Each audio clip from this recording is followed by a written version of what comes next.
और आज अभी जिस बिल की काफी चर्चा हुई, जी राम जी, उसके मूल में क्या है? किसान भाइयों, दो चीजें हैं। एक, गरीब को काम मिलना चाहिए, इसमें कोई दो मत नहीं, मिलना ही चाहिए।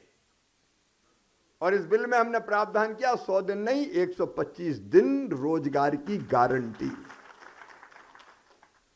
लेकिन कितना पैसा खर्च होता है मनरेगा में? पिछले साल का बजट था 88,000 करोड़ रुपया, इसके पहले 1 लाख करोड़ तक चला जाता है, एक बार 1,11,000 करोड़ गया। क्या इतनी बड़ी विशाल धनराशि से गांव के विकास का काम नहीं होना चाहिए? क्या केवल यहां की मिट्टी खोद के वहां डाल दो और मनरेगा हो गई? पैसा भ्रष्टाचार की बलि चढ़ जाए, मनरेगा हो गई? इसमें प्रावधान किया कि मजदूरी भी देंगे, 100 दिन नहीं 125 दिन देंगे, लेकिन उससे गांव की तस्वीर भी बदल के मानेंगे, विकास के काम गांव में होंगे। और गांव में कौन से होना चाहिए, इसकी गांव सूची बनाएगा, तय करेगा, और उसके हिसाब से काम होंगे। और नहीं तो पता चला कि नहर में पानी आने वाला, तो मनरेगा से नहर की सफाई कर दो, 2 दिन बाद पानी आ गया, कौन देखेगा कितनी हुई है कितनी नहीं हुई है। कई तरह की चीजें थी ऐसी।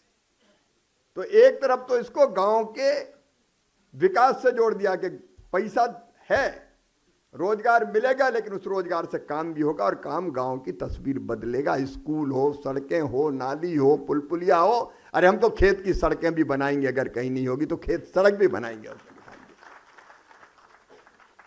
पंचायतों का वर्गीकरण कर दिया, किसी में ज्यादा पैसा जा रहा है, सरपंच अगर ज्यादा एक्टिव है तो ज्यादा ले गया, कोई सीधा साधा है तो गया ही नहीं। तो जहां विकास की जरूरत और रोजगार की जरूरत है वहां ज्यादा जाए।